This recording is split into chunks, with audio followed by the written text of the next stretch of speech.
this in a way that would ensure optimum synergies between the original, but the idea of course, technology. Someone tutoring me as to how to deal with.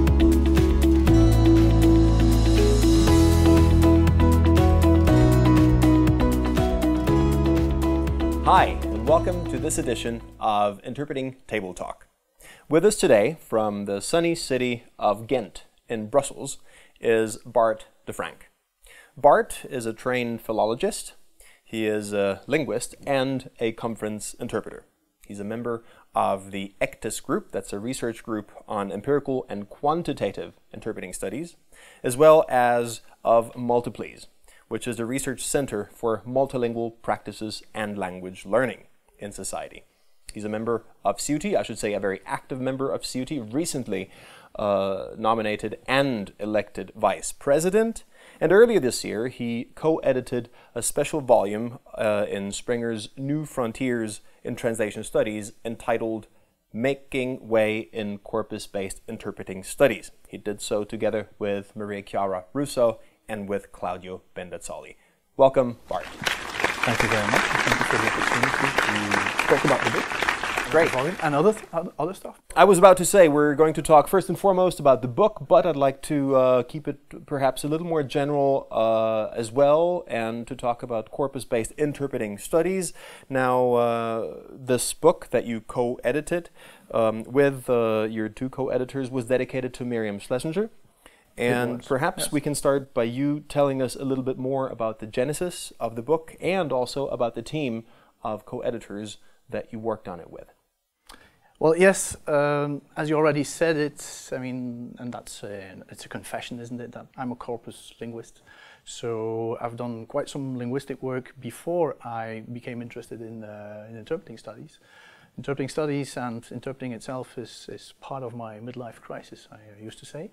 So I became interested in interpreting studies when I reached the age of 40, something like that.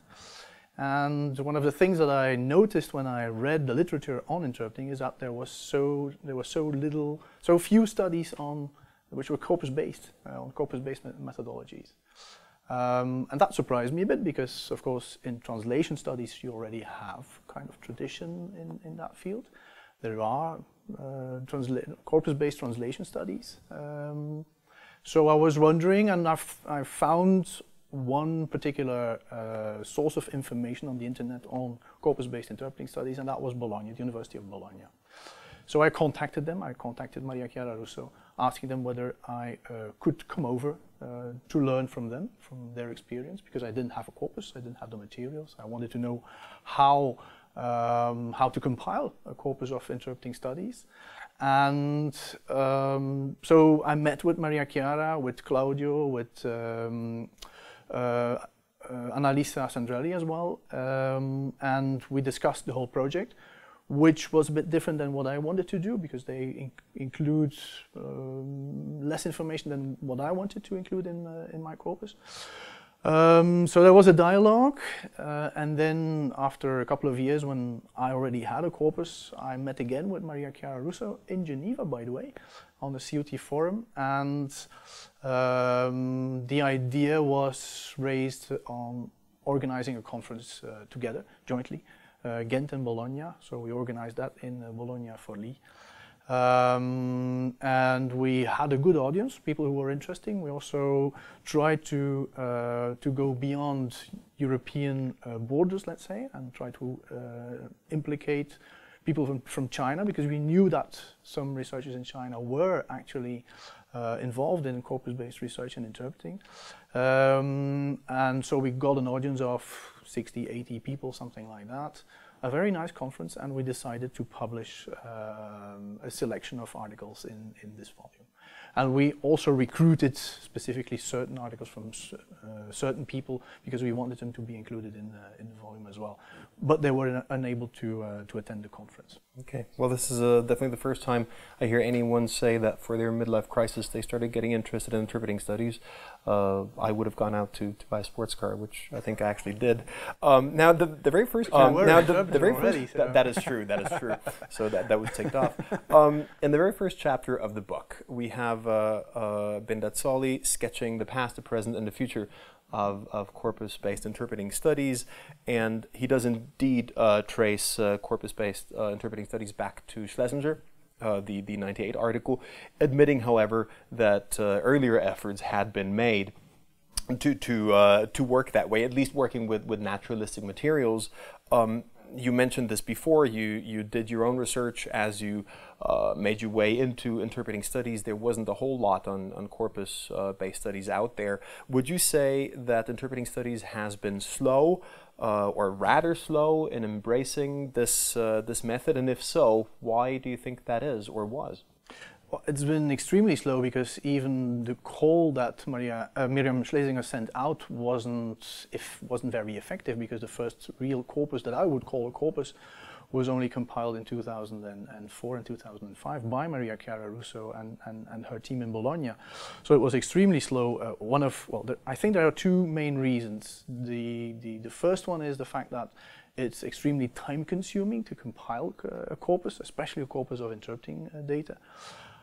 Because you not only want to include what interpreters say, of course, but you also have paralinguistic features that need to be transcribed, such as intonation, pauses, filled pauses, etc. So there is a lot of things to be taken into account when you compile a corpus. So it's extremely time consuming. My students who have done a lot of that work, I paid them for it, so rest assured, have told me that for 1 minute of transcription, the way it should be done, it cost them a bit more than 1 hour. So you have to calculate that 1 minute of transcription costs you an hour on average to transcribe. Now, that's the first reason. I think that there is also a second reason. It's the lack of availability of recordings. And that's why most of the interpreting corpora are still based on materials drawn from the European Parliament, so videos, audio material that is hosted on the website of the European Parliament. Other interpreters are not very keen on letting researchers work on their performances. So there is some resistance. I guess that you also sense that resistance if you organize experiments with interpreters. It's not easy. They're a bit concerned about how they're going to perform, etc. And that's also one of the reasons why there isn't much material around. Now, I think I saw you smirk, or at least smile, before when I said that the history of corpus-based interpreting studies was traced back to before Schlesinger even, and you came back and said, no, it was actually only in the 2000s that the first real corpus, quote-unquote, was put together.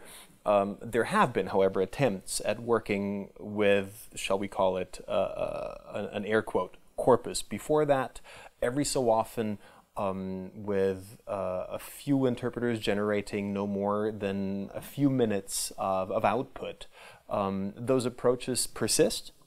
My question to you, what's your take on that? Is such an approach still warranted, seeing that now technology allows us to do much more than that? And I would assume that the strength of a corpus is, among other things, its scope.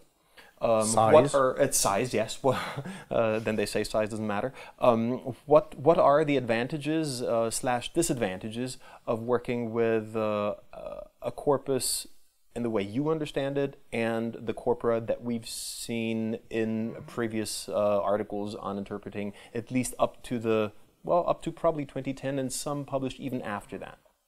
Well, before you had actually two types of studies that generated what is sometimes called corpus data, because some experimental researchers also transcribed the performances of interpreters. So, and some of them also call that corpora. I don't really agree with the terminology there. And it's true that many people refer to their own small corpus that they had before. Robin Satin, for instance, calls that the cottage industry of interpreting studies, of corpus-based interpreting studies, because we all have our small corpus. Before the 2000, I'd say, the sizes of these corpora, if we can call them by that name, were so small that I wouldn't call them corpora.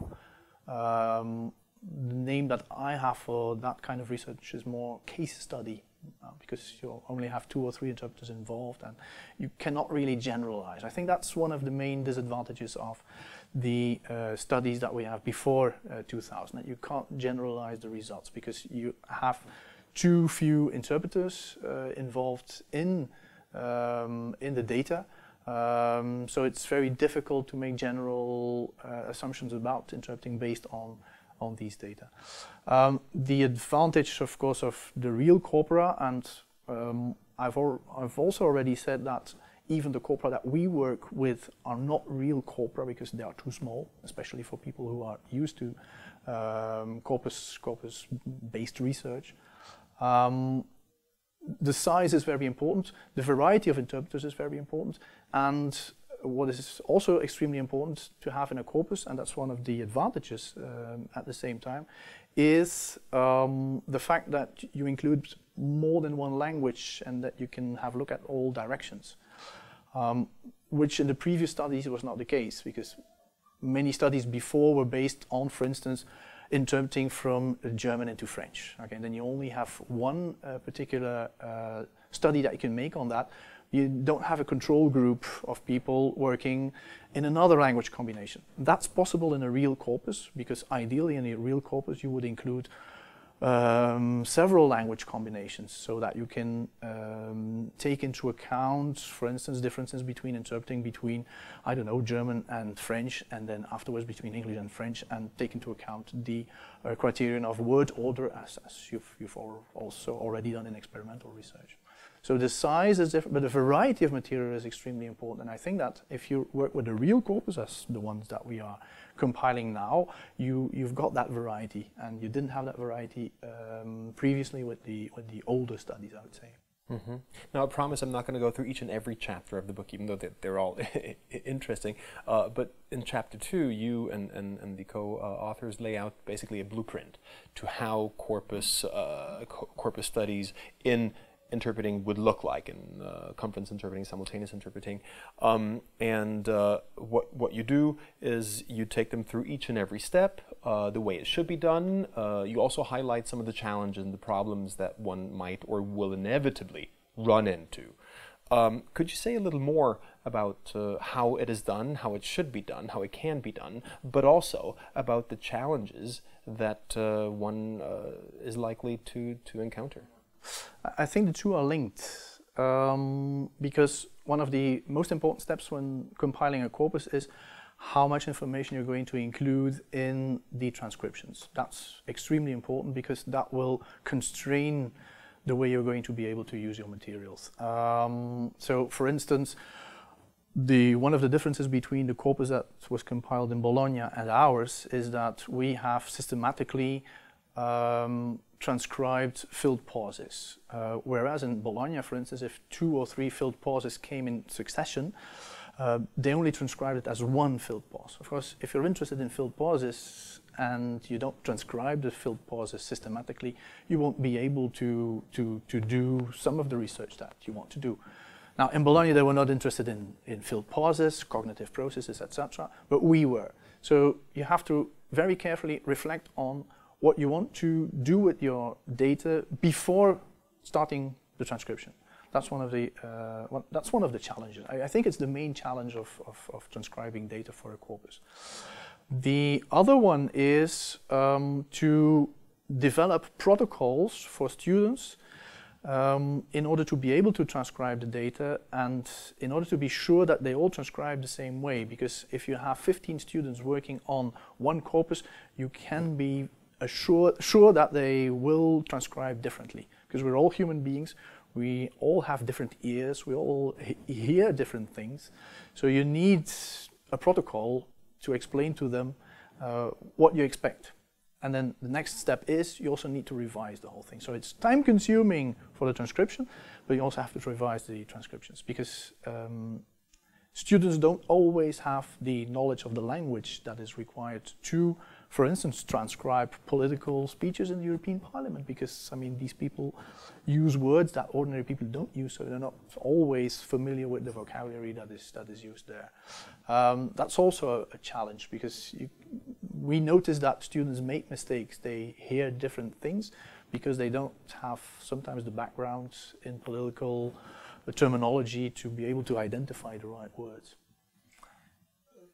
Modern technology, does that come in handy? Can you harness any of the NT tools to facilitate the process of transcribing these huge amounts of data? Because after all, you're working with naturalistic corpora that are taken from the European Parliament, for example. So this, well, two questions. Can modern technology help? And is this huge mass of data more of a curse or more of a blessing?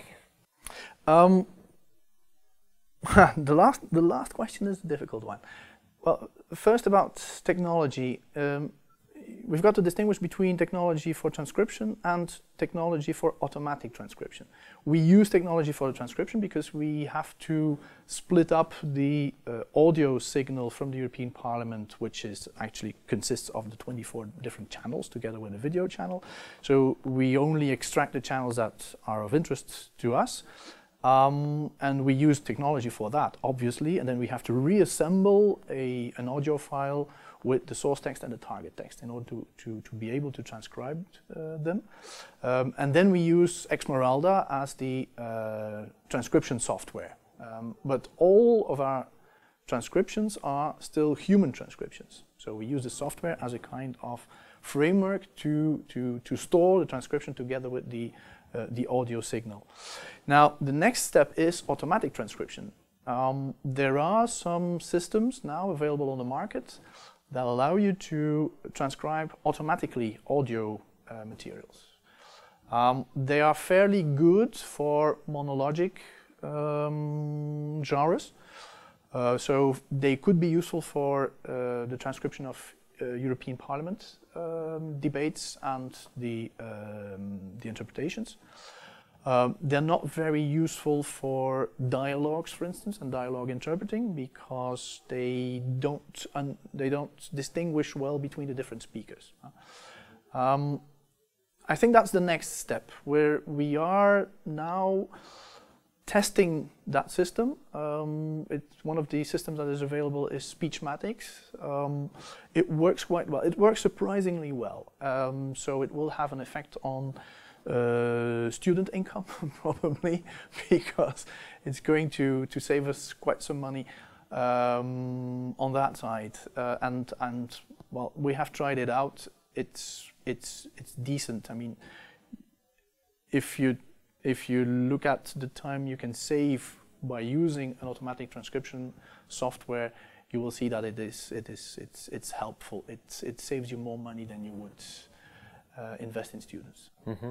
Now, you mentioned before the filled pauses, and that brings me to your own contribution to the volume. Well, there's several, but the contribution that you put together with Koen Plewats, where you look at filled pauses and you make a strong case for them being indicators of cognitive load. You know that cognitive load has been and remains one of the topics that is very close to my heart. Can you say a little more about that study, what you set out to find, and what the first results seem to indicate? Yeah. Well, the filled pauses are an indicator of cognitive load. It's not us who are saying that. There is quite some psychological literature on that, on the relationship between cognitive load and filled pauses in speech, normal speech. I don't think that anyone has made that connection in interpreting studies. I mean, there are some studies on interpretation and filled pauses in interpretation, but without the connection to cognitive load. So we got interested in that because we not only wanted to do descriptive linguistics in interpreting, we also wanted to have a look at explanatory hypotheses. Now, what you then need in a corpus are features of speech that can be trace back to cognitive processes, because cognitive processes obviously are one of the causal factors in interpreting. So we use these items in order to detect cognitive load in interpreters. So what we do is have a look at features of source texts, also features of the interpretations themselves, and try to connect these with higher frequencies of filled pauses in interpreting, which allows us then to draw conclusions on what is triggering cognitive load in interpreting. And we not only focus, as I said, on source text features or source speaker features, the classic features such as delivery rate, lexical density, etc. We also look at the interpreter. What does the interpreter do? If an interpreter has a higher delivery rate, is that also triggering cognitive load, so higher frequencies of filled pauses in interpreting? And I think that's one of the things where our work is complementary to the experimental work, because when I look at the literature, the experimental literature on interpreting studies, what I see is that there is an extreme focus on source text features and speakers features, and not so much on what interpreters do. Sure. That's very interesting, because you speak about this complementarity between the corpus approach and the experimental approach, and I would argue that yes, you're perfectly right in saying that in experimental studies we have focused first and foremost on the input, because, as you know, experiments are about controlling things, and the output is very difficult to control, whilst corpus analysis allows you to observe behavior, and it's much easier to observe the interpreter's behavior than it is to control it. Now, how would you, and I know this is perhaps a curveball I'm throwing you, how would you operationalize such a complementarity? How can you think now on your feet on, I don't know, this hypothetical project where you combine the experimental approach on one side with the corpus approach on the other to get to new insights that to date we haven't been able to get to because we were using either the one or the other? Yes, and I think that we could help researchers who have experimental data, experimental interpreting performances, to analyze these performances.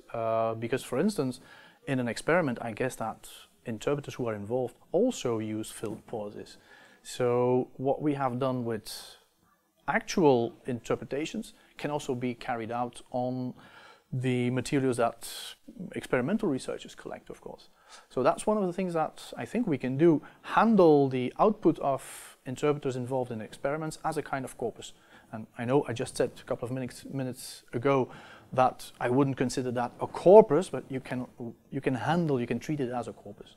So that's one thing. And I think that we also need to corroborate via triangulation findings that we develop, but also findings that come out of experimental research, because there is some research on there is a lot of research on cognitive load in experimental settings. You are one of the people who are involved in that, and I would dream of corroborating a number of the things that you have said. We have developed a number of statistical tools to do that. So we can also bring a lot of statistical tools to experimental studies, where we could use indicators such as filled pauses and try to correlate these with experimental findings on pupilometry or pupil measurements, eye movements, etc. I think that's the way forward from now. We need to integrate these approaches more. Because we have a lot of information on each side of the spectrum, I'd say, and I think now it's time to move to the center. So basically what you're saying is that we have to sit down together and put pen to paper. We are sitting down together now. There are pens, there is no paper. Listen, Bart, it's been great having you. Thanks a lot for sharing your insights. Thanks a lot for introducing the co-edited volume.